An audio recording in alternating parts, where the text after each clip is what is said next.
Boa tarde, pessoal, tudo certo? Algumas pessoas, principalmente pessoas que não têm muito contato com o Telemann, têm perguntado o que é o Equinox, então eu vou dar uma pequena explicaçãozinha sobre o que ele é. O Equinox ele era a publicação semestral da Ordem Mística e Mágica da A, então ele era o periódico dessa ordem.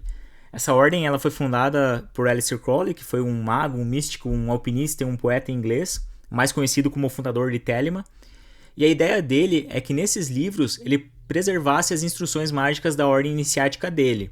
Então, nesses livros não tinha só as instruções mágicas da ordem, ali ia ter poesia, peças teatrais, críticas literárias, contos e todo tipo de texto não diretamente relacionado à magia ou misticismo. A ideia é que as pessoas comprassem e guardassem as cópias por causa desses textos de interesse mais geral.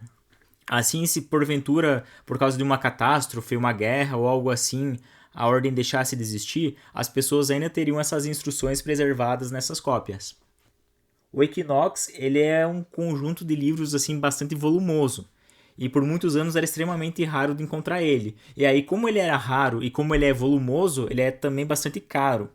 Hoje em dia ele já foi reimpresso em inglês, então é muito mais fácil de conseguir, mas ele continua sendo caro devido ao volume dele. Como assim nem todo o conteúdo que tem no Equinox interessa a todo buscador espiritual, alguns escritores começaram a criar algumas coletâneas de textos tirados do Equinox. Então eles iam lá e selecionavam só instruções específicas da ordem.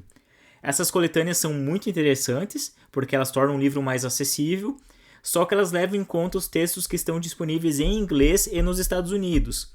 Então elas não refletem a nossa realidade. Por exemplo, quando o Israel Regardie criou a coletânea dele, ele levou em conta os textos que já estavam publicados em outros livros na época, e aí ele omitiu esses textos. Então a gente não consegue simplesmente traduzir a coletânea do Regardie, a gente tem que criar uma nova coletânea. E foi isso que a gente fez com a Coroa do Equinox. Nesse livro, a gente reúne as principais instruções sobre magia e misticismo da A que vieram do Equinox, e a gente segue a sugestão do próprio Crowley sobre o que deveria ter sido publicado ou não, porque mais tarde ele mudou de ideia e ele pensou que ele talvez devesse ter criado um volume só com as instruções da ordem.